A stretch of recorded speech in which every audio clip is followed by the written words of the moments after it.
আল্লাহ আল্লাহ ইয়া আল্লাহ।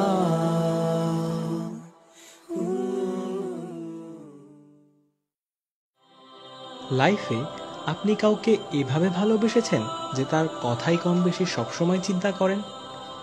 না, রোম্যান্টিক ভালোবাসা বলতে আমরা যা বুঝি সেই ধরনের ভালোবাসার কথা আমি বলছি না। এটা এমন এক ধরনের ভালোবাসা যাতে রয়েছে প্রচণ্ড সম্মান, আকুলতা, এক ধরনের তীব্রতা যা আপনার চোখ ভিজিয়ে দেয়। আমার মনে হয় মাইকেল জ্যাকসনের ফ্যানরা ব্যাপারটা ভালো বুঝবে। যখন সে স্টেজে পারফর্ম করত, সবাই ভীষণ আবেগে কান্নায় ফেটে পড়ত। মনে হয় যেন এই হোল সি অফ টিয়ার্স। উত্তেজনায় অনেকে বেহুশ হয়ে যেত, আর কোনো ক্রমে কেউ যদি তাকে একটু জড়িয়ে ধরার সুযোগ পেত, সে তাকে আঁকড়েই ধরে থাকত। ফুটবল ফ্যানরাও ব্যাপারটা ভালো বুঝবে। তার ফেভারিট প্লেয়ারকে একটু ছুঁয়ে দেয়া, জড়িয়ে ধরা যেন জীবনের সবচেয়ে দামি মুহূর্ত তাদের জন্য। কি স্ট্রেঞ্জ একটা লাভ, যার কারণে তারা অদ্ভুত সব কাজ করে বসে। তাদের জার্সি পরে, এমনকি তাদের মতো হেয়ার কাটও দেয়। কিন্তু এই সব এক্সাম্পলে কিছু একটা মিসিং।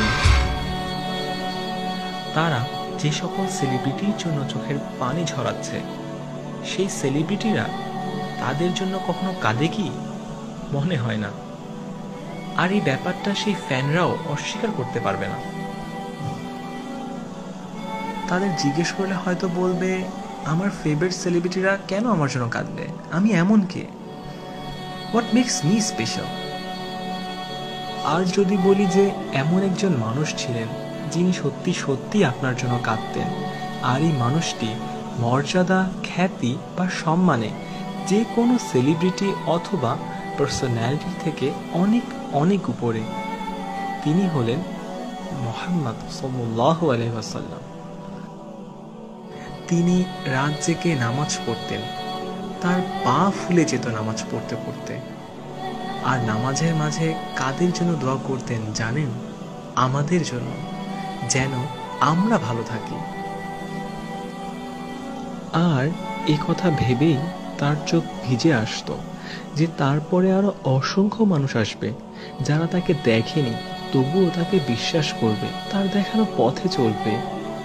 আর এই মানুষদেরকে তিনি নিজের ভাই বলে সম্বোধন করেছেন।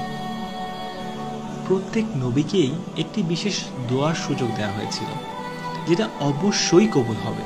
আর রাসূল সাল্লাল্লাহু আলাইহি ওয়াসাল্লাম সেই দোয়াটিও রেখে দিয়েছিলেন আমাদের জন্য। আপনার জন্মেরও 1000 বছর পূর্বে আপনার জন্য এই মানুষটি কাঁদতেন। কিন্তু আপনি কতটুকু মূল্যায়ন করছেন তার চোখের জলের?